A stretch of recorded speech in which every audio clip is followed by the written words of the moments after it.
We have all been guilty of it. We hear what we want to hear, not what we need to hear. Raise your hand if you know what I'm talking about. No. Okay, if you raise your hand, you can put it down now. It's just a video and I can't see it anyway. Now, would you be surprised to hear that many salespeople out there tell you what you want to hear so that you'll work with them? With my experience in the industry, it's quite honestly not a tactic that I'm a fan of. I'm Shannon Ellison with the Walker team, and I am going to give it to you straight. Here are 5 common myths that home sellers may hear when speaking to real estate agents.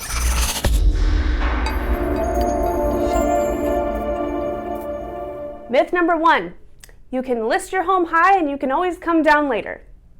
This is usually the number 1 statement that leads to a potentially grave mistake. I can certainly understand that as a seller, you want to list high to leave room for negotiating, but have you considered the major problem this creates for you as a seller?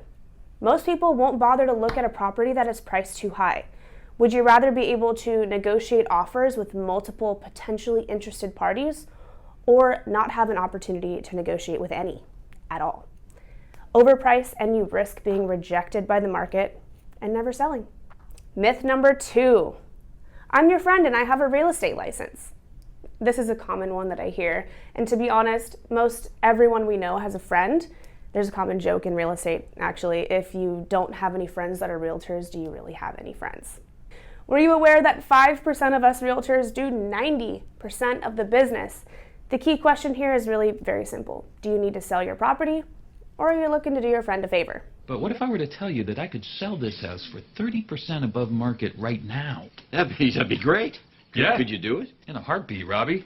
Look, I got my real estate license a few years back for shits and gigs. Myth number 3.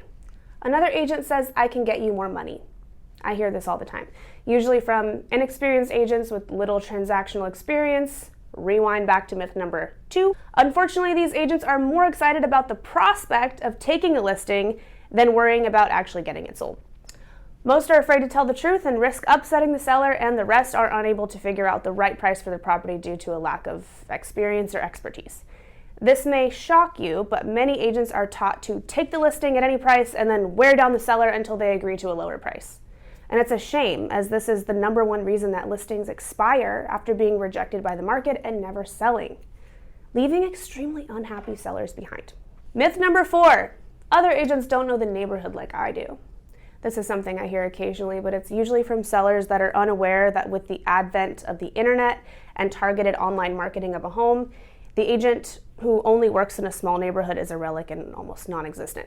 Our team typically carries a much larger inventory of properties, which in turn results in more buyer traffic and buyer leads than many traditional realtors that work in a very small area.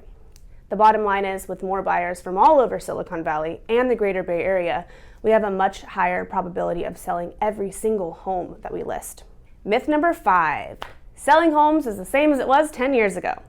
This is a catch-all item that is usually the result of an agent not having the courage to tell the seller the truth about why something doesn't work anymore, or why they haven't kept up with the changing times. Whether it's telling the truth about why print advertising does not work, it only promotes a company's brand, or why they don't invest in quality video production, the number 1 source of retention in viewing your home online. These sellers are universally disappointed when they discover the truth. Generally, these sellers just realize once again that agents that lack the courage to have a direct, truthful conversation, or they're just afraid or unable to keep up with the perpetual modernization. Why, you're nothing but a great big coward. You're right, I am a coward. I haven't any courage at all. I even scare myself. Don't hire that guy. As always, I'm Shannon Ellison with the Walker team of Intero, here to educate and navigate, not speculate and fabricate. If you want to avoid these myths, let's get you to make the right choice in the first place. Reach out to me, call, message, email when you're ready to interview the right realtor for the job.